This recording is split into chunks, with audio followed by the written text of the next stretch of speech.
Rain does not wash away shame. It only makes it heavier. It soaked through my thin coat until I could barely stand on that sidewalk. I was holding a black garbage bag, not a suitcase, not a box. A garbage bag. Inside it was everything I owned after 4 years of loving a man who never once saw me as a person worth keeping. He had a dinner at 8 o'clock that night. He needed me gone by 3 in the afternoon.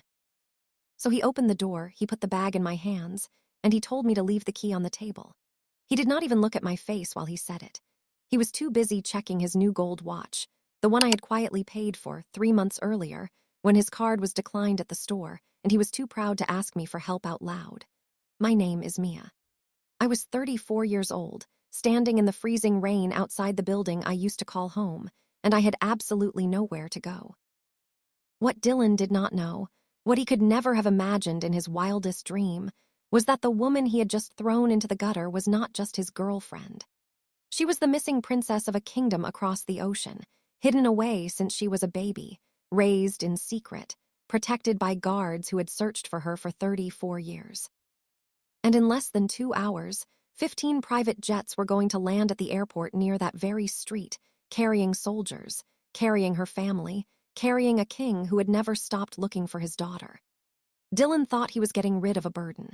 He had no idea he was about to lose everything he had ever built in one single night. Let me take you back to where this all began, 3 years before that rainy afternoon, so you can understand exactly how far I had fallen and exactly how far I was about to rise. I grew up in foster care in a small town, bounced from house to house, never knowing where I truly came from. The woman who raised me the longest was named Carol, a kind retired nurse who told me once that I had been found as a baby, wrapped in a blanket with strange gold stitching, left at a church doorstep with no note and no name. Carol gave me the name Mia. She loved me the best way she knew how, but she passed away when I was 22, and after that I was completely alone in the world. I worked 2 jobs through college, a coffee shop in the morning and a bookstore in the evening, just to keep a small apartment over my head. I never asked anyone for anything.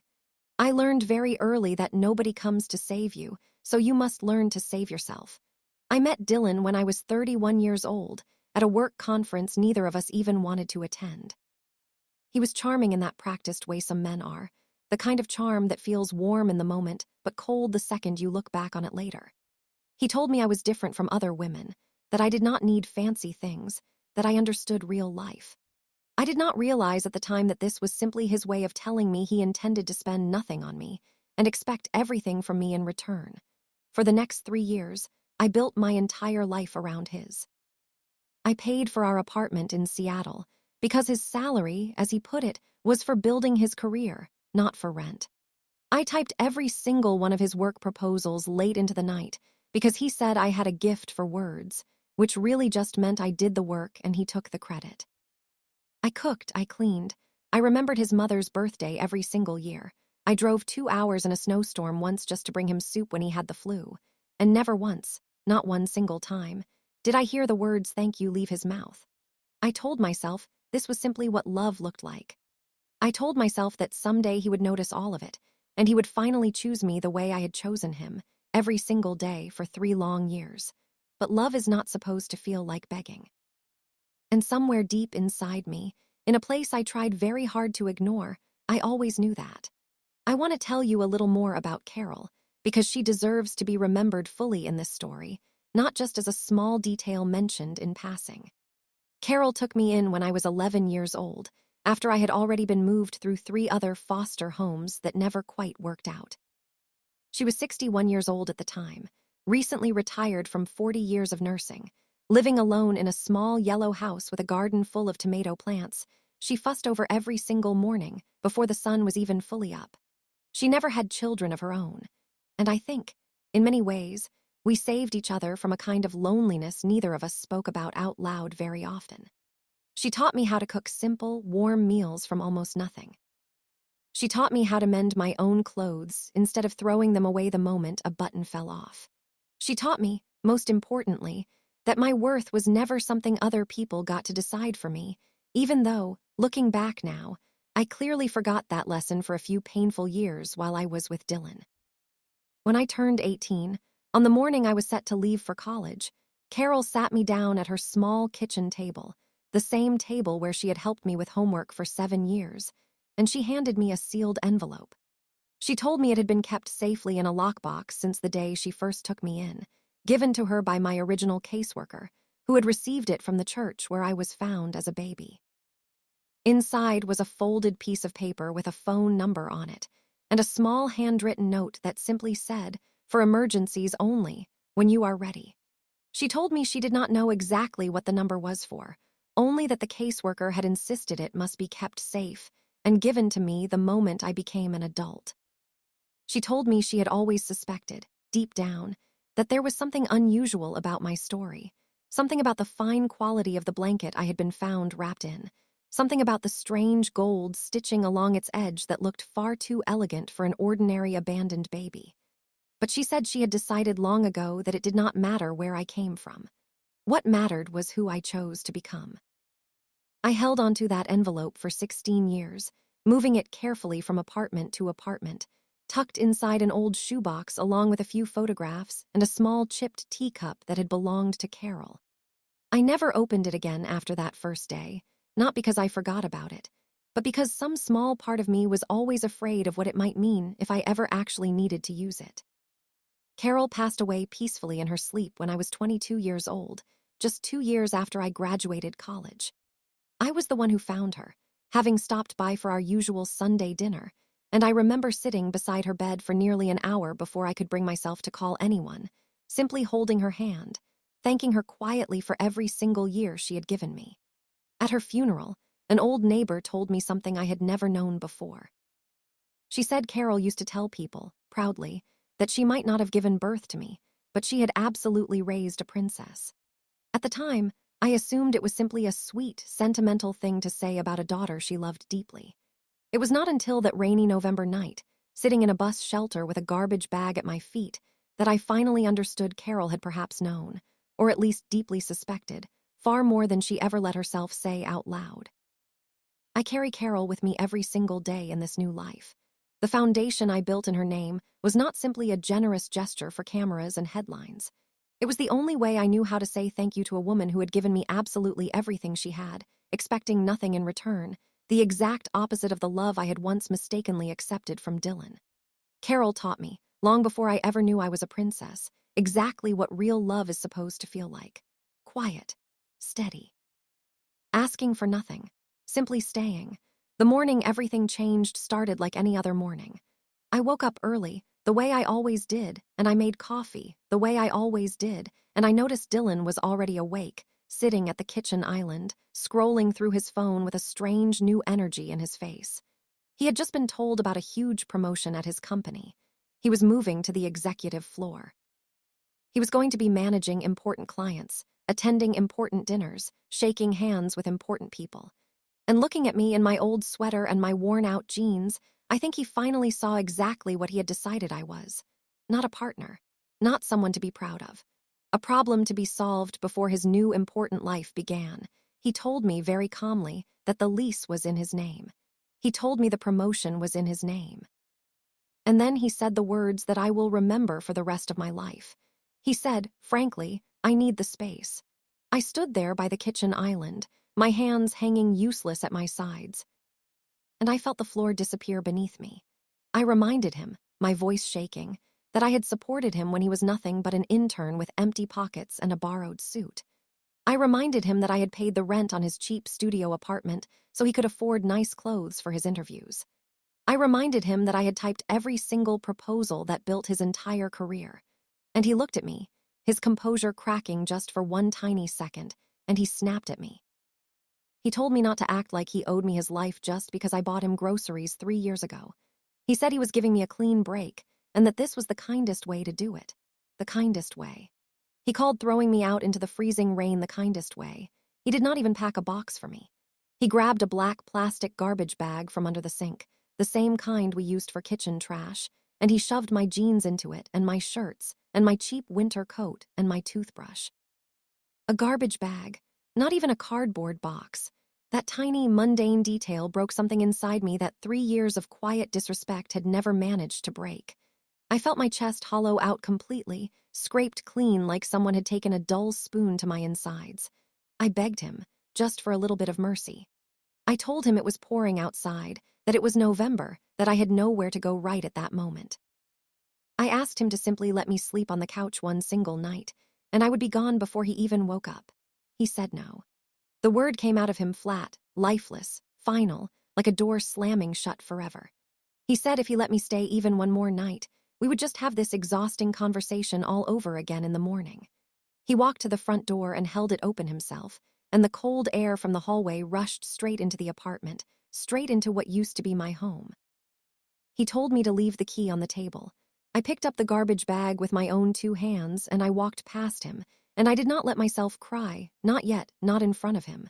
I would not give him that. The heavy glass door of the building swung shut behind me, and I heard the sharp metallic click of the deadbolt sliding into place.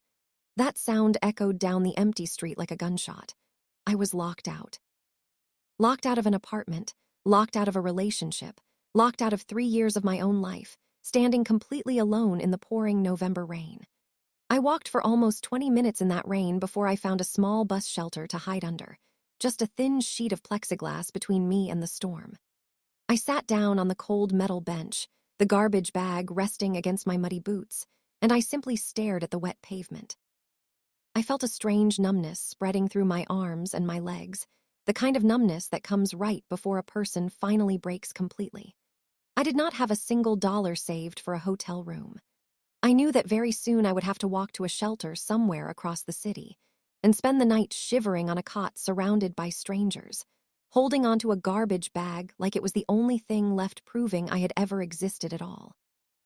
And then, through the rain, I saw the heavy glass doors of my old building swing open. It was Dylan. He was holding a large, expensive golf umbrella, the kind he had never once offered to share with me on a single rainy day in 3 years.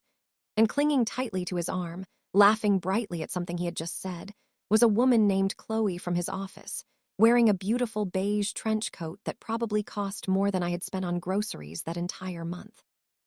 Even through the rain, I saw his expression shift the moment he spotted me sitting there in the shelter.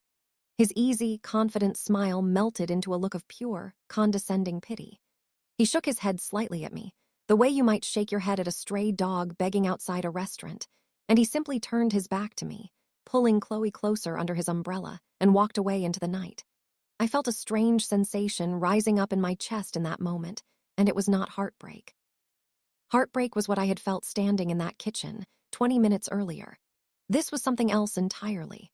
The numbness inside me slowly receded, and in its place came a slow, burning heat that started in my stomach and spread outward through my whole body.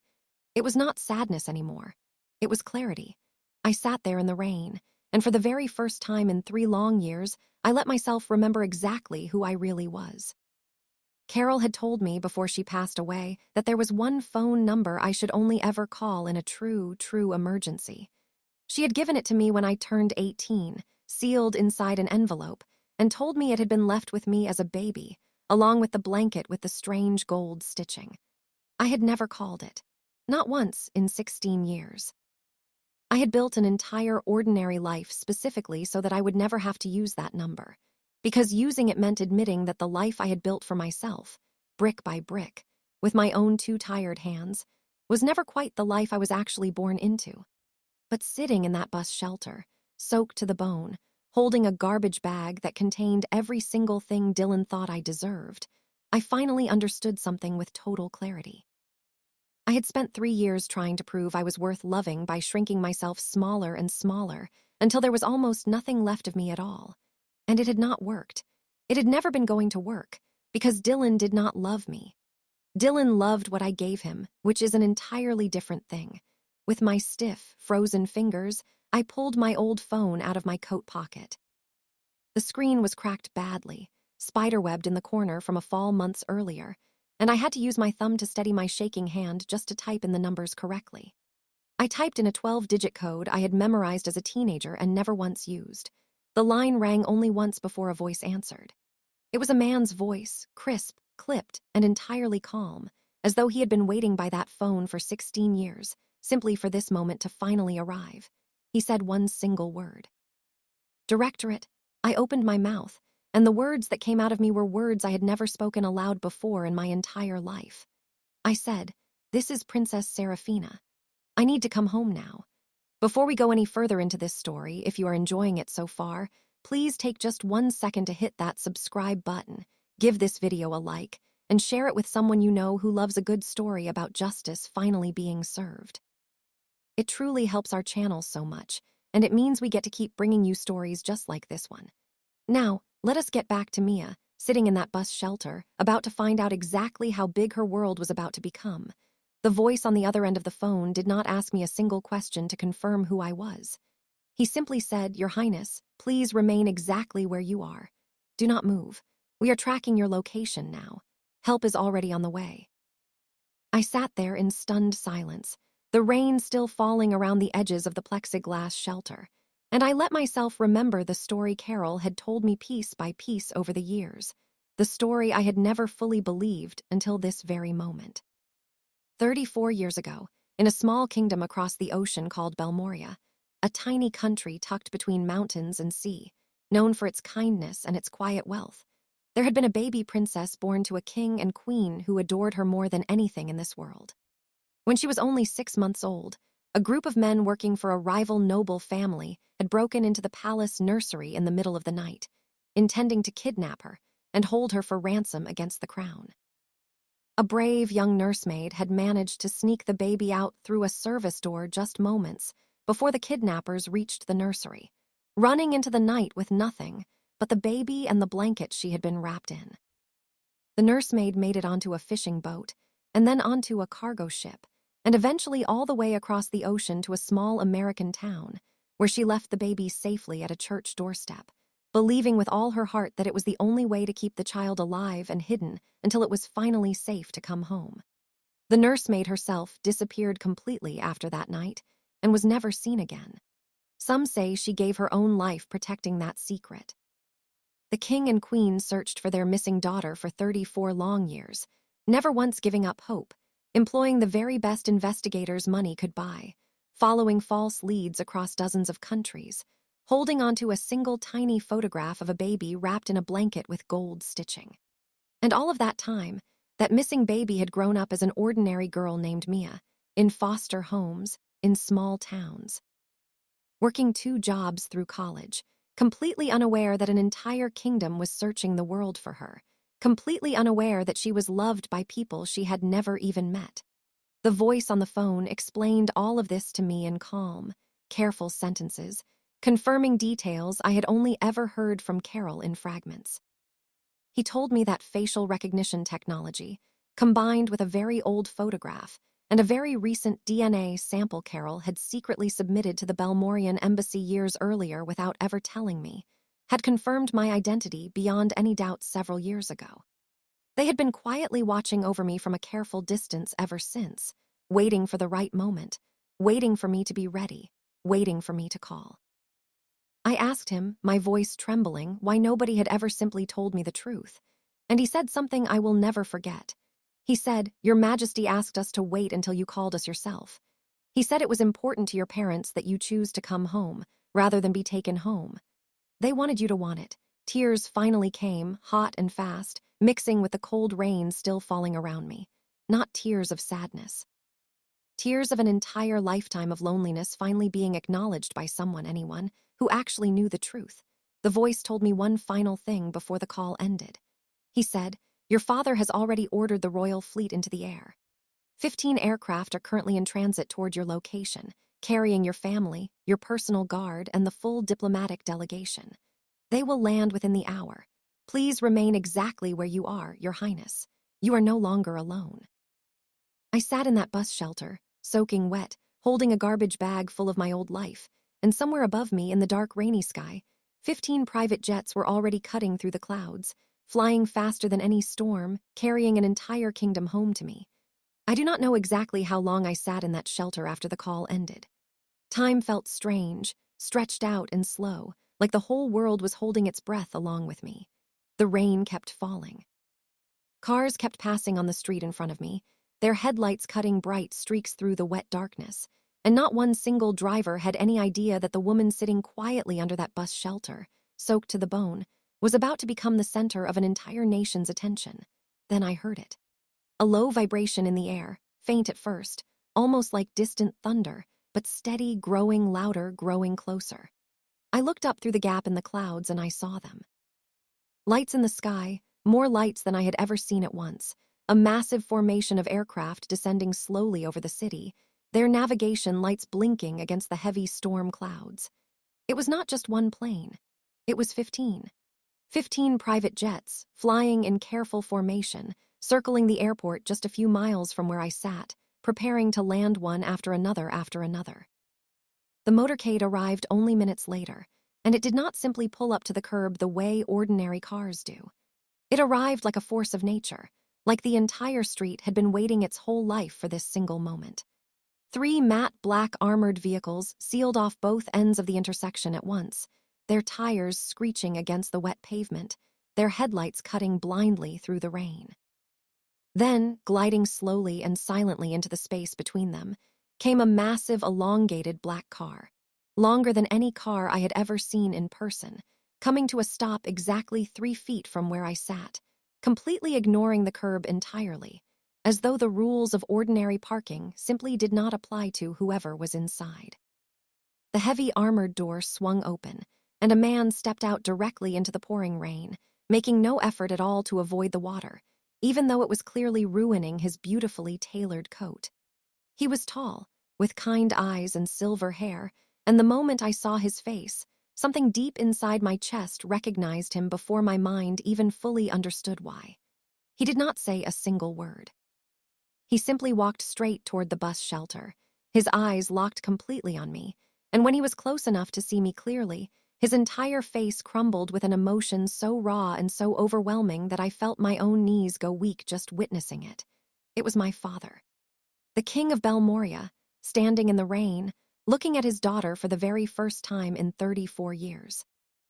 I stepped out from under the plexiglass shelter, and I must have looked like a drowned, exhausted stranger, my hair plastered flat against my skull, my whole body shivering uncontrollably, still holding that ridiculous black garbage bag in my hand. But my father did not see any of that. He simply opened his arms, right there in the middle of the street, in front of soldiers, in front of guards, in front of the entire stunned neighborhood now peering out from their windows, and he said my real name out loud for the very first time in my life. He said, "Serafina, my little girl. I have been looking for you every single day for 34 years. I dropped the garbage bag onto the wet pavement, and I walked straight into my father's arms, and I cried harder than I had ever cried in my entire life, not from sadness anymore, but from something so much bigger than sadness, something that felt almost exactly like coming home for the very first time. Behind him, soldiers in formal blue uniforms lined up along the sidewalk, standing perfectly straight despite the freezing rain, each one bowing their heads slightly as I passed. A woman in an elegant coat, who I would soon learn was my mother, the Queen, stepped out of a second vehicle, her hands pressed against her own mouth in disbelief, tears streaming freely down her face as she looked at me like she was seeing a miracle stand up and walk right toward her. None of the windows on that quiet, ordinary street facing that bus shelter, none of the neighbors peeking through their curtains, had any idea that the soaked young woman they had probably walked past 100 times before was, in that very moment, finally becoming exactly who she had always secretly been. And somewhere across the city, completely unaware, Dylan was sitting in a fancy restaurant, holding a menu, laughing with Chloe, having absolutely no idea that the woman he had thrown out with a garbage bag just hours earlier was, in this exact moment, being wrapped in a warm blanket inside an armored royal vehicle, finally going home. Inside the armored car, it was warm and quiet, a complete world away from the freezing street outside.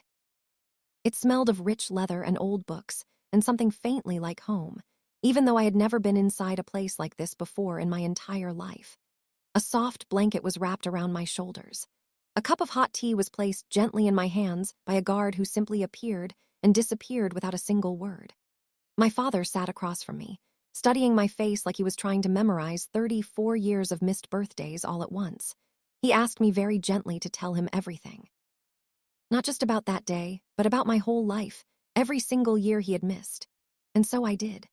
I told him about Carol, about foster homes, about working 2 jobs through college, and slowly, carefully, I told him about Dylan. About 3 years of making myself smaller and smaller, about typing his proposals at midnight, about paying his rent in secret, about the garbage bag, about the golf umbrella he refused to share, about the word frankly. My father listened to every single word without interrupting, his jaw growing tighter and tighter with each new detail, his hands curling slowly into fists resting on his knees. When I finally finished, the car was silent for a long moment, just the soft sound of rain against the windows. Then he asked me a single question, his voice calm but absolutely unshakable. He asked, "What would you like to happen to him?" I told him I did not want revenge for the sake of revenge. I told him I simply wanted Dylan to finally understand, in a way he could never ignore or explain away, exactly what he had thrown into the gutter that afternoon. I wanted him to know it was me, not some anonymous misfortune. Me, my father nodded slowly, and I watched something shift behind his kind eyes, something cold and precise and entirely royal. He tapped a small tablet that one of his advisors handed him, and within seconds, files began appearing on the screen. Dylan's company. Dylan's new promotion. Dylan's apartment lease. Dylan's bank records. My father explained, in a calm voice that somehow made it more frightening, not less, that his family quietly owned a controlling interest in a private investment firm called Vanguard Holdings, a respectable boutique company managing roughly $4 billion in assets. A firm that happened to be one of the largest silent investors in the very real estate company Dylan worked for. He said the acquisition could be finalized within hours, simply by exercising an option his family had held in reserve for years for situations exactly like this one.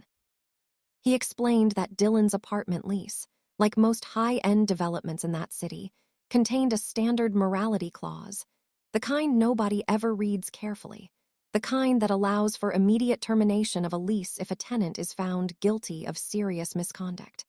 I asked him quietly if any of this was actually true, or if we were simply making it true because we could. And my father looked at me with something like sad pride in his eyes, and he said, "My darling girl, the truth has been sitting in his company's financial records the entire time." Gregory's team found 3 separate instances of him misusing company funds to pay for things related to that young woman from his office. We are not creating anything. We are simply finally allowing the truth to be seen. I felt my whole body go very still. "Money is a wall," my father said gently, his anger softening into something more like grim, unyielding sorrow. "Money is not a weapon by itself, Serafina. It only becomes one in the hands of someone who has finally decided to stop being quiet." I sat there in that warm car, wrapped in a blanket, holding hot tea, and I made a decision that would change everything. I told my father very calmly that I wanted to see it happen, not from a distance. I wanted to walk back into that life, one final time, on my own terms, and watch the truth finally catch up to a man who had never once had to face consequences for anything in his entire life. My father smiled at me then, for the very first time, a small, proud smile that reached all the way up into his tired eyes. He said, "That is exactly the kind of strength your mother and I always hoped you would have. Welcome home, my daughter." By the time Dylan walked back into the office the next morning, completely unaware, still smiling from his celebratory dinner the night before, the wheels had already been turning for hours. A team of sharp, quiet lawyers working for Vanguard Holdings had spent the entire night finalizing the acquisition of his company. The deal was so quiet, so carefully structured, that almost nobody inside the company even realized ownership had changed hands until the official announcement landed in every single employee's inbox at exactly 9 o'clock that morning. Dylan's precious new promotion, the one he had thrown away 3 years of love to chase, evaporated before he even finished his morning coffee. The email explained that all current leadership positions were under immediate review as part of the transition. Hundreds of ordinary, hardworking employees were offered generous severance packages or smooth transfers to other properties within the new ownership group. They were not the target. They were simply collateral that needed careful, fair handling, and my father had insisted on that personally. He told me clearly that we were not interested in punishing innocent people simply to reach the one person who deserved it. But Dylan Hayes was a very different story. A separate letter arrived for him directly, delivered by hand within the hour, informing him that he was being terminated immediately for gross corporate misconduct, specifically for misusing company funds on at least 3 separate documented occasions to pay for personal expenses related to a woman in the marketing department. The very money he had used to impress Chloe, to buy her dinners, to buy her that beautiful trench coat, had been quietly stolen from the very company that had just promoted him. I imagine the look on his face when he read that letter. I will never know it for certain, but I have pictured it many times since, and it brings me a strange, quiet peace every single time. By early afternoon, his luxury apartment management company, the very same one that ran the building he had thrown me out of less than 24 hours earlier, received formal notice that his lease was being terminated immediately due to the morality clause triggered by his very public, very documented termination. He was given exactly 2 hours to vacate, the very same courtesy he had given me the day before, except this time, there was no garbage bag waiting for him. There was simply a very polite, very firm letter, and a building manager standing by the door at the end of those 2 hours, watching the clock. I sat in a quiet drawing room inside an elegant townhouse my family kept in the city, sipping tea, reading updates on a tablet handed to me every 20 minutes by a calm, efficient man named Gregory, who worked closely with my father and seemed to find quiet satisfaction in every single update he delivered to me. He told me Dylan had tried calling 6 different people that afternoon, none of whom answered. He told me Chloe had been seen leaving his apartment building only 1 hour after the news broke, carrying her own bag, looking deeply embarrassed to be seen anywhere near him. He told me Dylan had been spotted standing alone on the sidewalk outside his former building as evening fell, exactly where I had been standing 24 hours earlier, except nobody stopped to offer him an umbrella. I did not feel joy exactly. I felt something quieter than that. I felt the simple, settling relief of watching gravity finally apply itself fairly to someone who had spent years believing it never would. 2 days later, I boarded one of the 15 jets myself, and we flew across the ocean toward Belmoria, toward the only home I had never known I had. I slept for almost 10 hours during that flight, a deep, exhausted sleep helped along gently by a soft blanket and the quiet hum of engines carrying me toward a life I had never imagined for myself. When I woke up, my body felt rested, but my mind still buzzed faintly with disbelief. A fleet of cars was waiting for us the moment we landed, and the transition from the airplane to the vehicles happened so smoothly, so gracefully. It felt almost like a quiet, practiced dance of umbrellas and silent guards moving in perfect rhythm around me.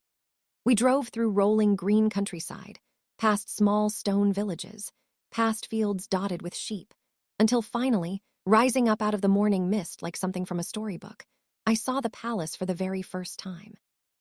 A long line of palace staff stood waiting on the gravel driveway, standing perfectly straight despite a light, cold morning breeze.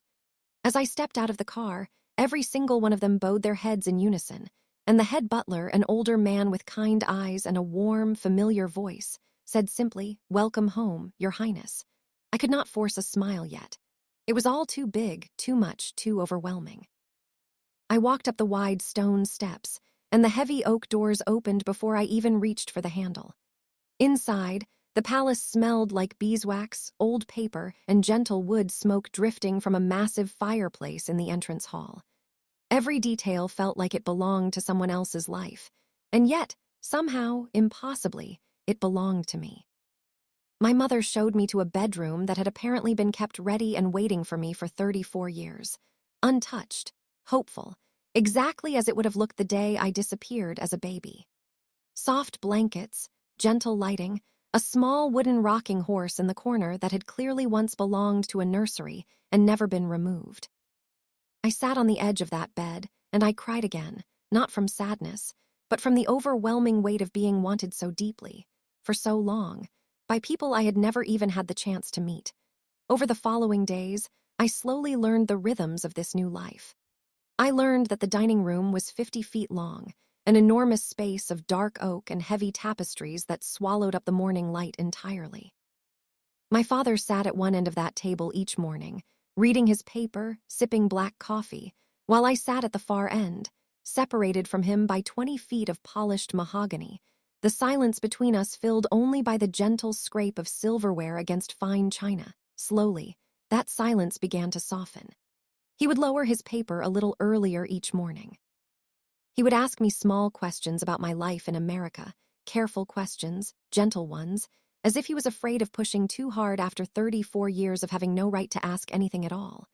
And slowly, I began to answer him, a little more honestly every single day. He gestured one morning to a leather-bound folder resting near my water glass. It was my schedule for the entire quarter, a fitting with the royal tailor, a press briefing. My official introduction to the public, planned for the following month. A seat reserved for me on the board, overseeing the kingdom's charitable foundations.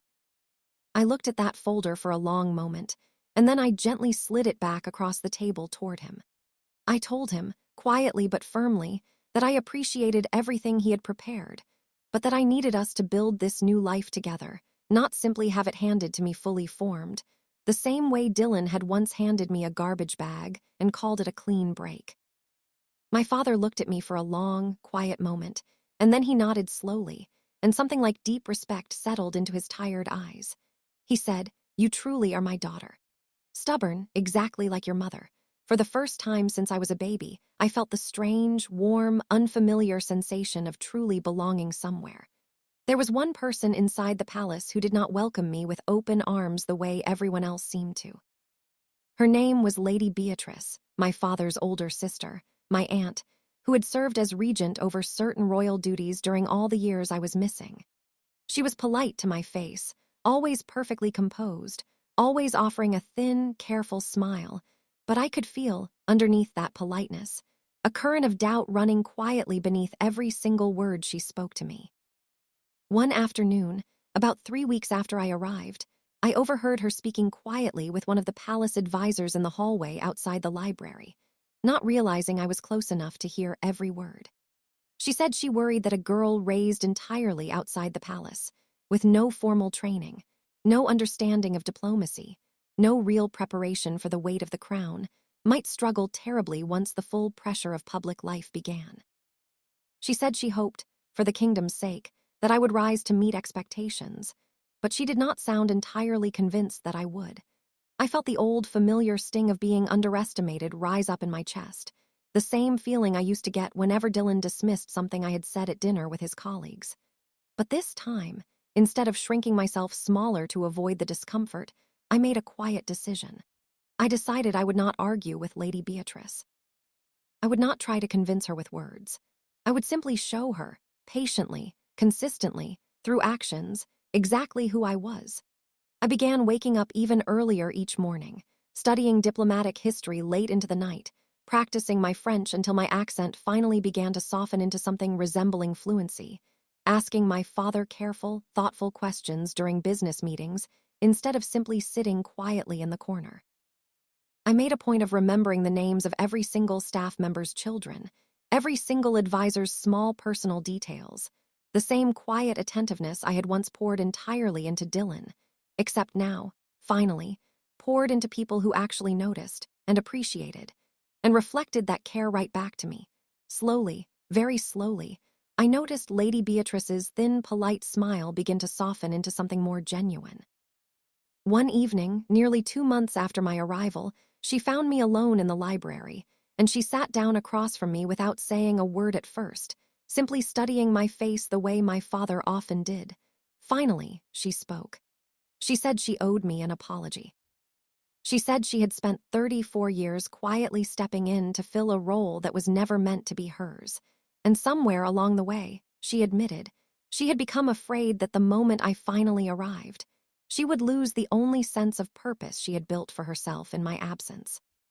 She said watching me these past 2 months, watching the careful, patient way I had earned the trust of every single person in this palace, one small kindness at a time, had taught her something she said she was almost too proud to admit out loud.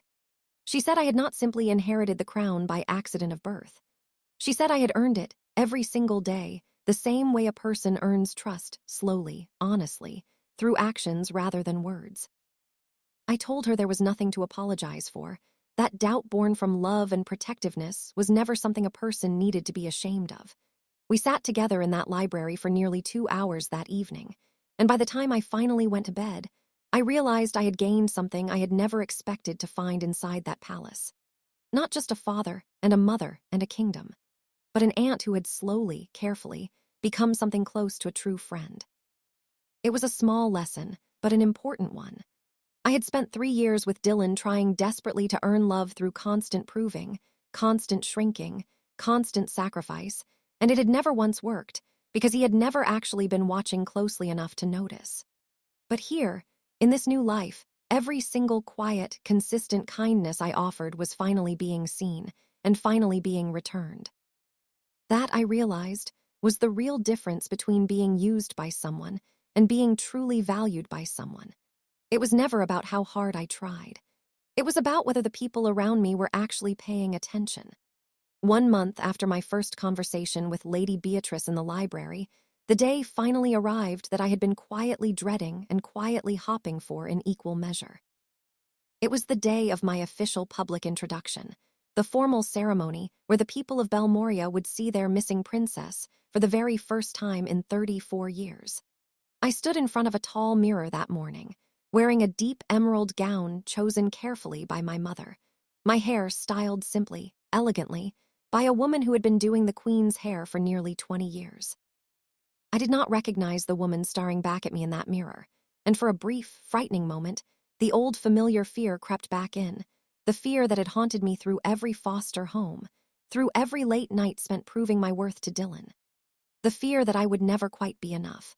My mother came into the room just then, and she must have seen the fear written plainly across my face, because she walked over and took both of my hands gently in hers.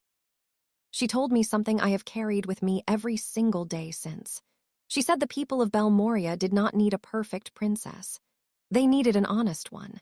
She said for 34 years, they had held on to hope without ever once seeing my face, and that hope alone had been enough to sustain them. She told me simply showing up, simply being real, simply being myself, the same girl who had worked 2 jobs and mended her own clothes and never once asked anyone for anything, was already more than enough. I walked out onto the palace balcony that afternoon, my father on one side, my mother on the other, and below me, filling the entire courtyard and spilling out into the streets beyond, were thousands of people, more people than I had ever seen gathered in one place in my entire life. Many of them were holding small Belmorian flags. Many of them were crying. An elderly woman near the front held up a faded photograph, the very same baby photograph that had been used in the search for me for over 3 decades, and she was weeping so hard that 2 younger women beside her had to hold her steady. The crowd fell into a hush as my father stepped forward to speak.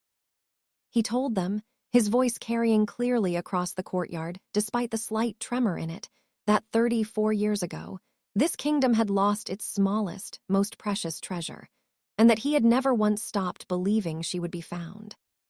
He told them that today, he was honored beyond words to finally introduce them to his daughter, Princess Serafina, a woman who had grown up without a crown, without a palace, without even knowing her own true name, and yet had still grown into someone of extraordinary kindness, strength, and grace. He turned to me then and gently took my hand and led me one step closer to the edge of that balcony. The roar that rose up from that crowd in the very next moment is something I will never, for as long as I live, be able to fully describe in words. It was not simply applause. It was 34 years of hope finally exhaling all at once.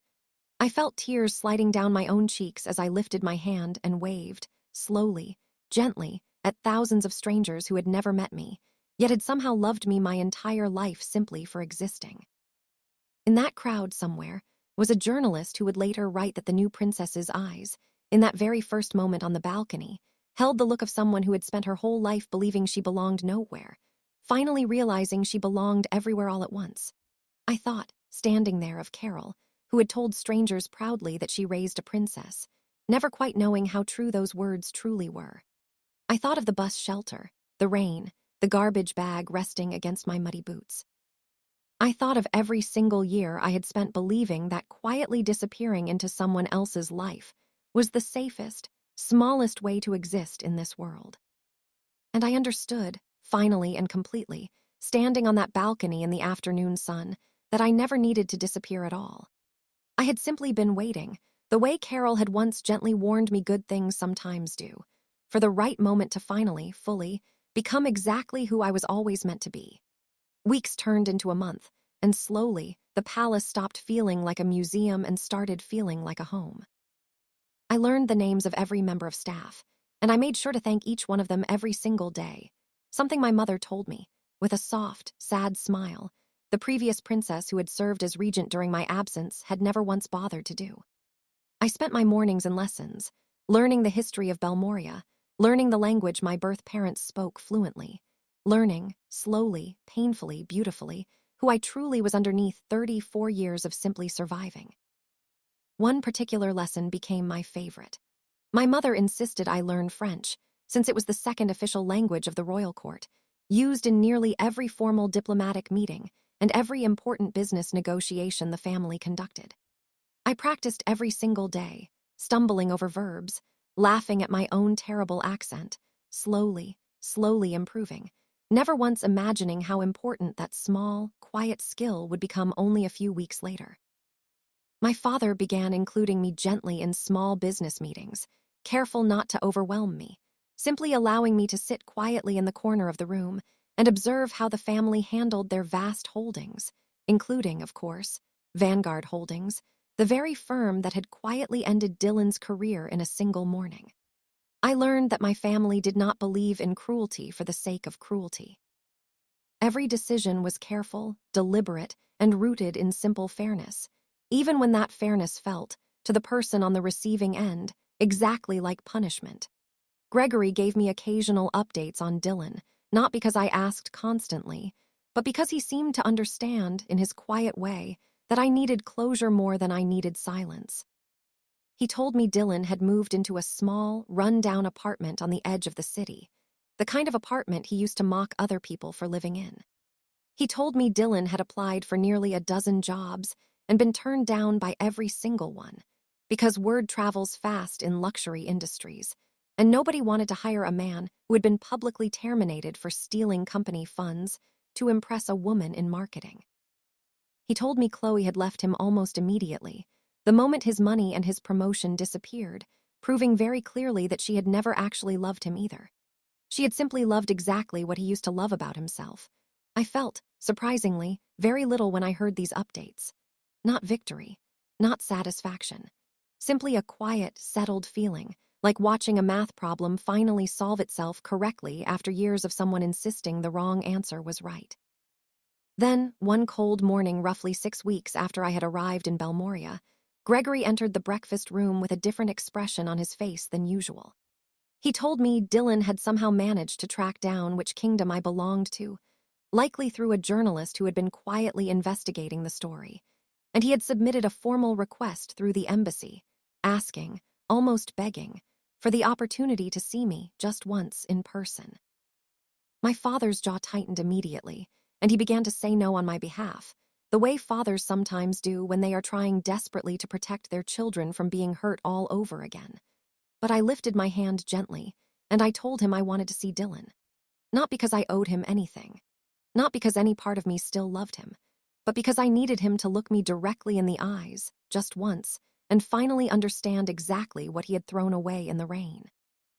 My father studied my face for a long moment, searching for any sign of weakness, any sign that I was simply hopping for a different ending to our story. When he found none, he nodded slowly, and he said, "Very well, my daughter. You may see him, but I will be sitting right outside that door the entire time." I smiled at him then, a real smile, full of gratitude for a father who had only just met me, yet already loved me fiercely enough to guard my heart like it was the most valuable treasure in his entire kingdom. Dylan was brought into a small, formal sitting room 3 days later, escorted by 2 quiet guards who stood near the door the entire time, watching him carefully.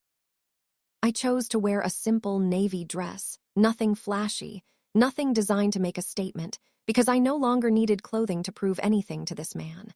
I sat in a tall chair near the window, sunlight falling softly across the polished wooden floor, and I waited. When he walked in, I almost did not recognize him. He looked thinner. tired. His once perfectly styled hair was messy, slightly too long, and his suit, the same charcoal one he used to wear with such confidence, now hung a little loosely on his frame. He looked exhausted, but underneath that exhaustion I could see something else, something I recognized instantly. Desperation. He opened his mouth to speak, and his voice cracked slightly on the very first word. He said, "Mia," or he corrected himself quickly, "Your Highness." He said he had thought about me every single day since that night in the rain. He said he had been a fool, a complete and total fool, and he begged me, his voice trembling, to understand that he had not known who I truly was, that if he had known, everything would have been different. I let him finish completely before I spoke, because I wanted to hear every single word, every excuse, every desperate justification, all the way to the very end. When he finally fell silent, I asked him one simple question. I asked him, would it have mattered? If you had known who I truly was that morning, would you have still thrown me out with a garbage bag? He hesitated, just for a fraction of a second, but that hesitation told me everything I needed to know. He said, of course not, I would never have, but the hesitation had already answered the question honestly, before his mouth caught up with the lie. I told him, very calmly, that I was not playing some kind of trick on him by hiding who I was for 3 years.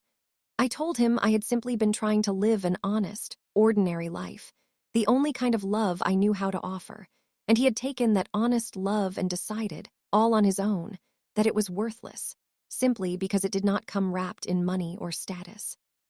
He reached toward me then, his hand stretching across the small distance between our chairs, and I pulled my hand back, just out of his reach instinctively, before I had even consciously decided to do it.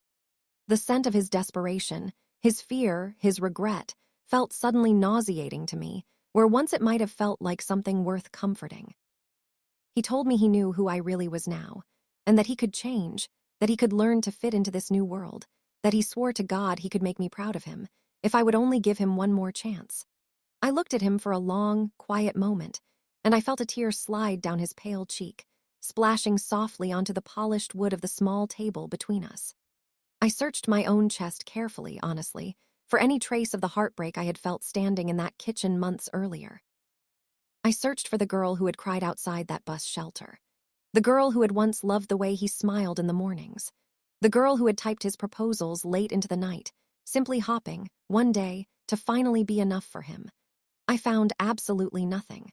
I told him very gently that he had already shown me exactly who he was, the very moment he handed me that garbage bag and told me, frankly, that he needed the space. I told him that when he believed I was worthless, he threw me into the freezing rain without a second thought. And now that he knew I could buy his entire existence with the simple stroke of a pen, he was the one kneeling in front of me, begging. He swallowed hard, his throat moving visibly, panic rising clearly in his eyes, finally beginning to understand that no amount of apologizing was going to change my answer. I stood up slowly, smoothing my simple navy dress, and I told him, as kindly as I possibly could, that I forgave him, because carrying anger for the rest of my life was a burden I no longer had any interest in holding. But I told him forgiveness and reconciliation were two completely different things, and that I would not be giving him a second chance to learn how to value me properly, simply because the first version of me, the version without a crown, the version with nothing but a garbage bag and a broken heart, had already deserved that kindness, and never received it. I walked to the door myself, and I asked the guards to please show Mr. Hayes back to the embassy car. As I walked past him one final time, he whispered my old name one last time, softly, brokenly, and I did not turn around. A few weeks after that final conversation, I sat in on a formal board meeting alongside my father, observing quietly from a chair near the back of the room, exactly as I had done many times before. A group of investors from an American firm had flown in to negotiate a new partnership, and partway through the meeting, one of them, clearly underestimating the quiet young woman sitting in the corner, made a careless, dismissive comment in French to his colleague, assuming nobody else in that room could understand him. He suggested they could quietly push unfavorable terms onto the Belmorian side, since, in his exact words, the princess probably does not even understand what we are saying. I lifted my eyes calmly, and in fluent, perfectly measured French, I responded directly to his comment, calmly explaining that I understood every single word he had just said, and that perhaps it would be wise for his firm to renegotiate their offer before insulting my family's intelligence any further. The entire room fell into stunned silence. My father, sitting beside me, simply smiled into his coffee cup, clearly fighting back enormous pride. That small moment, that one little skill I had practiced quietly every single morning for weeks, became one of the proudest moments of my entire new life. It was a tiny detail, planted weeks earlier, that I never imagined would matter so much, until exactly the moment it did. As for Dylan, he eventually moved to a smaller city, taking a much lower position at a much smaller company, rebuilding his life slowly and quietly, far away from the luxury and status he had once chased so desperately at the cost of someone who truly loved him. I do not know everything that happened to him after that final visit, and honestly, I no longer needed to know. He had simply become a chapter in my story, not the whole book. Carol's memory stayed with me through everything, woven gently into every decision I made in my new life.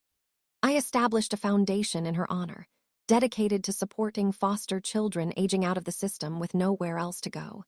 The exact kind of support I had desperately needed myself at 18 years old, holding nothing but a sealed envelope and a phone number I was too afraid to use for 16 long years.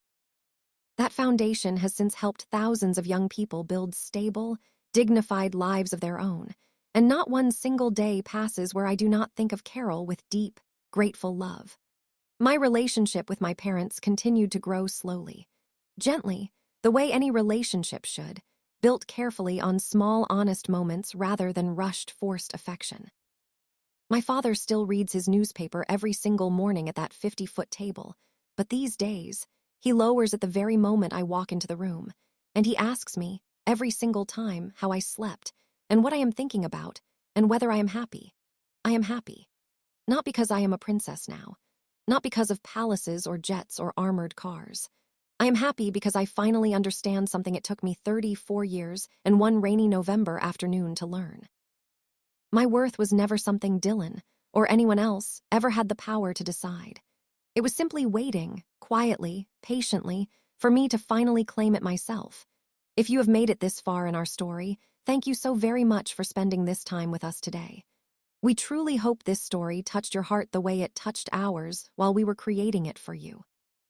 If you enjoyed watching, please take just one moment to like this video. Subscribe to our channel so you never miss any of our upcoming stories, and share it with someone in your life who might need a little reminder today that they are worth so much more than anyone has ever made them feel. Let us know in the comments where you are watching from tonight. We truly love hearing from each and every one of you, and let us know what part of Mia's story touched you the most. We will see you very soon in our next story.